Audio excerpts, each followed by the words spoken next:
Hey, it's your boy Chango coming at you with another video.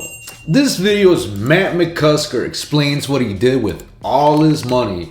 Brought to you by Flagrant Clips. Had a little bit of a hard time saying that. But you got Andrew Schulz. It's been a while since I've done anything Andrew Schulz related. But when you got Matt McCusker as a guest, I had to click on it. It was on my feed. I'm excited. Let's get right into it. You're making $4,500 a week. That's like $200K a year or $250. I was working for my dad too, doing construction. So here's my question: you're paying $250 a month. You're not buying flashy things. What are you doing with the extra money? Dude, I paid for a wedding. 401k? I paid for a wedding. Your wedding? Yeah, my first. Yeah. I paid for that. That was a big one. I like that you said you paid for a wedding. I know, that seems so benevolent. Yeah. Like you did it for like a cousin that was going through a hard time. So you paid for your wedding that you had. I paid for two in my life. You paid for I've been married. I'm remarried. Well, I know you were married, but so you paid for the second one as well? Mm-hmm. Damn, bro. So all my money went to just weddings. I just funded weddings. And then and then like that day, another guy crapped out on me, and then I like got desperate with this is really bad. I got desperate with the gift money from the first wedding and mailed it to California. That got snagged by the postal police, so I was really on my ass. Fuck. Oh, wow. Yeah, that was a tough conversation, but yeah. Wow. I wonder why that marriage ended in divorce. Yeah, people are different. I was just a maniac. I was a fucking maniac when I was younger. That was the problem. I was like a nice person, but I was just like my risk. I couldn't calculate risk really. I was just nuts. Yeah, no risk aversion. None at all. Which is helpful in this business. That's kind of true. It's like a huge advantage. Yeah, people are always like, how do you like manage the nerves? Like it's like I just like had a feeling in my body that I hated all the time, and I just wanted to just like do Not stuff do and it. escape. Yeah. Now does that change with kids? Yeah, big time. That's when I stopped. That's when I stopped. Once I had kids. Yeah. So I told my wife, I was like, I'm going to have a pound of weed on me forever. So, because she'd be like, nah, I don't really like it, and she actually became a cop. My wife now became a cop. Wait, she's not a WNBA player? No.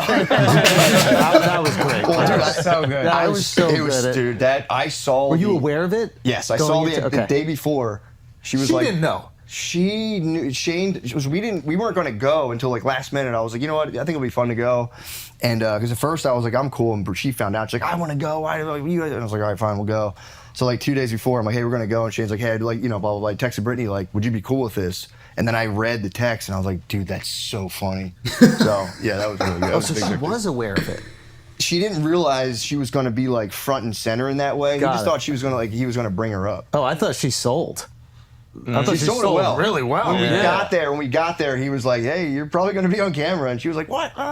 That's great. Yeah, she did a great job. She did a good job. But yeah, there was a period because then like that was like the big fall. But then, you come back up and, I could still, it was never that big after that, but I could still make a comfortable living. And I did it for a while. And then I had kids. And yeah, it was just like the risk aversion was just like, dude, I'm going to go to jail? That'd be fucking crazy. Once I had kids, this was a big thing for me. When I had my first kid, I remember seeing the guy come into the hospital room just like changing the paper towels. And I was like, dude, I could totally do it. Like, I'll do anything. Just give me a job at this point. I don't give a fuck what it is. Before, it was such a thing for me where I was like, I don't want to do that every day. Now I'm like, I don't fucking care. Yeah. I'll go shovel, holes. I'll go dig holes, man. I don't fucking care anymore. It is interesting how that changes. Yeah, and like your relation, I don't know about you, but like your relationship with money changes. Yeah. Yeah, it's not this thing that you're just lighting on fire. Like you can do that when you're single, you're alone. You can even do that when you have a girlfriend, to be honest with you. It's like, okay, what is the big risk here? Yeah, they want you to. Yeah, but like with the kids, it's you just feel. It's like you make a big purchase, you take this risky situation, and you're like, ooh, is that college for them? Yeah. Yeah, that's and then they get old enough to talk to you, and then they that's the worst part when you have to confront you. Because I always had anger problems, so like I used to like break shit. Like I was bad. Like with my wife now, like I would like fucking break shit in our house. Yeah. And then you have kids, and you're like, you can't be doing that. It's also funny because you wanted to be a therapist. That's why. I gotta work through this shit. Yeah. I mean, you don't gravitate towards like psychology unless you either like have clinically depressed parents or you're dealing with something. Because you're like, I just gotta figure this fucking shit out. I smashed a bottle of olive oil in our old house. And you can never get that statement. So we'd be fighting, and she'd be like, "Oh yeah, great." And I'd be like, "Fuck." I don't do that. I've come, but the kids come, and you're like, "Yeah, I can't have the environment be like that." And like, and when they get old enough to talk, it's dude. If I even like catch a slight attitude towards my wife, my daughter's like, "You're being mean to mom," and I'm like, "Fuck you guys, you guys are right. I'm sorry." More is caught than taught. Yeah. Like, yeah, that's rough when you're arguing around kids. You know, I had situations in my life where I would tell my ex, like, all right, let's go to the bedroom. We don't need the kids to see this, right? We would get into it. And, because kids see that shit, right? And there's things that, like, for those of you that don't know or don't have kids or whatever, maybe you do and you'll agree. Comment down below if you do, right? There's been times where it's like, I don't realize that my kids, like, they remember, right? Like, there's things that I expect them to remember and they don't. And then there's little details, little things that they do. And so, like, now my kids are older, and they'll tell me, like, oh yeah, this and this and this. And I'm like, you remember that? And it just makes me think, like, man, what else do they remember, right? Things I don't necessarily want them to, but they do, right? And there's nothing I can do about that. Yeah, be careful what you say. Be careful what you do around the kids. Even when they're toddlers, maybe you think, oh, well, they don't understand. They're not even talking yet. They're not. They won't remember, but they will. It'll be the little things that they'll remember.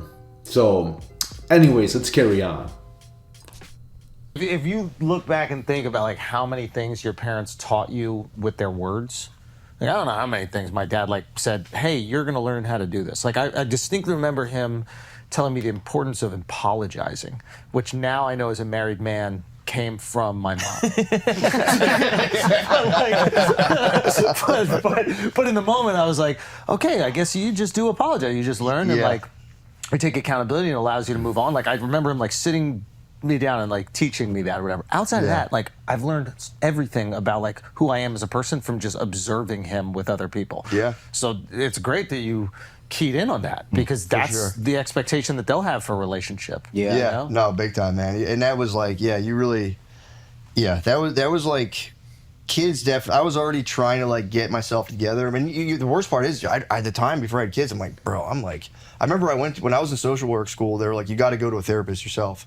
And I'd never been to a therapist, and I remember thinking, walking into the office, that I was about to just blow this lady's socks off. Dude. I thought I was going to walk in, and she was going to be like, bro, hold on, dude. Can we just switch seats? So we all think that's take that stage. That's funny. Can we switch seats? That's funny. Hey, sweetheart, why don't you lay down today? Dude, she just gutted me. She was like, wait, why do you think that? And I was like, what do you mean, why do I think? And then I started being like, oh, fuck. And I got devastated in the first hour. I was like, fuck. Yeah. Do you miss the game at all? You know what? It's like, you know what's funny? Like, I'll drive and I'll still have a cop pull up behind me and I'll go, oh. Yeah. And then I go, oh, I don't have to worry about that. And it's like a nice feeling. But towards the end of it, like, I really didn't need to at all. The podcast was doing well. Yeah. And I had so many friends I sold weed to that I knew. And I gave them like a fantastic You didn't want to let them down.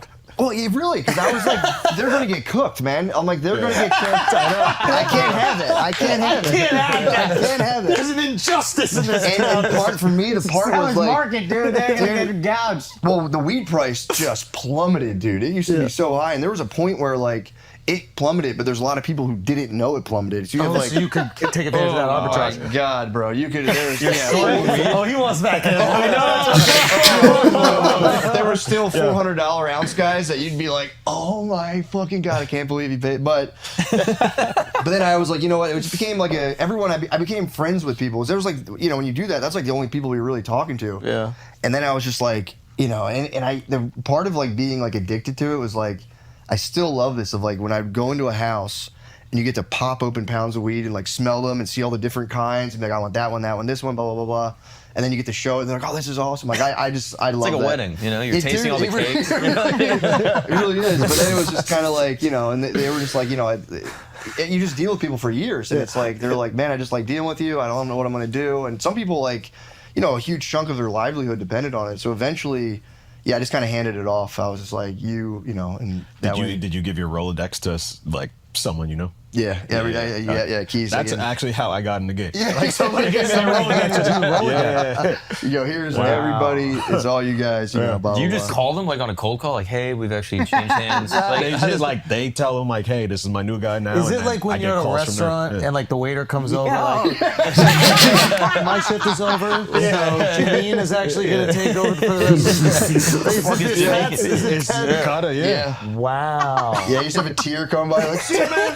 It's been great. There was this one guy who I met, and I love this guy to death, but I'd never met him before. Like the first time, you know, it was just like a friend of a friend, like, oh, Yeah.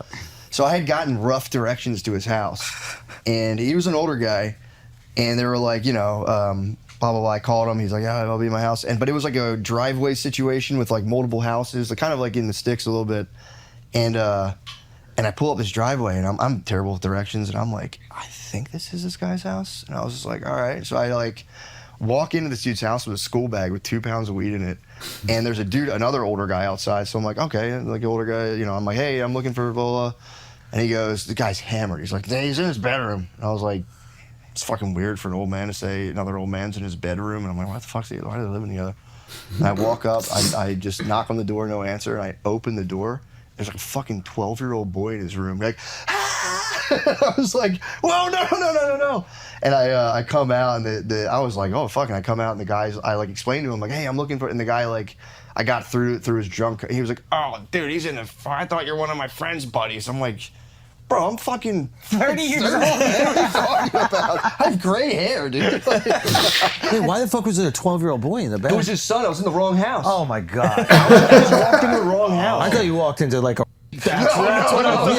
Thank God I clarified that. No. Oh my Lord. I was thinking the same shit. I was like, oh, sorry. It was just funny because I just walked into the wrong house, and we were both like, ah! We just scared each other. He was just like playing video games, and I was like, ah! Okay. Phew. And then I found the guy. Look at that. Epstein opened the door. Right down the hall. All right. That was pretty entertaining. You know, I feel like whenever I see Matt McCusker, it's just Shane saying silly shit and him laughing, right? I feel like that's the common episode, and it works, man. Because like Matt McCusker would just lose his shit because Shane will say some goofy shit, right? And it makes for an entertaining podcast, right? And now it's like on here you get to know a little bit more about him. Like I didn't know he was remarried. I didn't know like any of this shit, right? And I thought this was pretty good, right? And it's just crazy to me. So like he was making 200 something grand a year. Good shit, right? And like Shane Gillis is famous enough to where if he goes anywhere, he'll get mobbed by people. Whereas Matt McCusker could probably walk into Walmart and he'll probably be recognized by some folks. But I think he can kind of sort of have a normal life. And he's making good money. What more can you ask for, right? Shane Gillis, on the other hand, if he walked into a Walmart, I mean, it's just chaos, right? I can only imagine. Like, I don't even think he can walk into, like, a mobile gas station in the middle of the night without someone recognizing him. Comment down below. Let me know what life you'd rather have. I'm all Team Matt McCusker. If I were to trade places with someone, I'd rather trade places with him, right? And yeah, I don't know. I mean, I guess you trade places with people. You know, you get a taste of what shit's like in their eyes, right? And like sometimes I'll look at homeless people and I'm like, man, like, don't you want more out of life? Like, just stop using, get your shit together, go get a job, clean yourself up, all that shit, right? But then, like, if Shane Gillis were to trade places with me, he might be like, holy shit, doesn't he want more out of life? Doesn't he want to be a millionaire? Maybe not him, but someone like Elon Musk would be suicidal if he woke up in my shoes, right? Yeah, I put some thought into that, right? And it's just different strokes, different folks, or whatever the fuck, however that goes, right? And I guess what I'm saying is telling people how to live their lives. No one wants to hear that shit, even if they're doing better for you. And it's easy to just be like, oh, well, they got the easy way out because of this, or they had it easy because of that. I guess what I'm saying, everybody should strive to be the best person that they can be, right? Best version of themselves. And if you're homeless or you're not doing great, I don't know. I guess what I'm saying is just get your shit together. And especially if you got kids, right? Because your kids are observing, they're taking notes, right? Get your shit together. Anyways, I know you didn't click for all that, right? If you're still following me, you haven't clicked away yet, and you're still watching this, hell yeah, you're what Team Chango needs. Team Chango for the win. Like and subscribe if you haven't already. Anyways, that's all I really got. You guys take care. Peace out.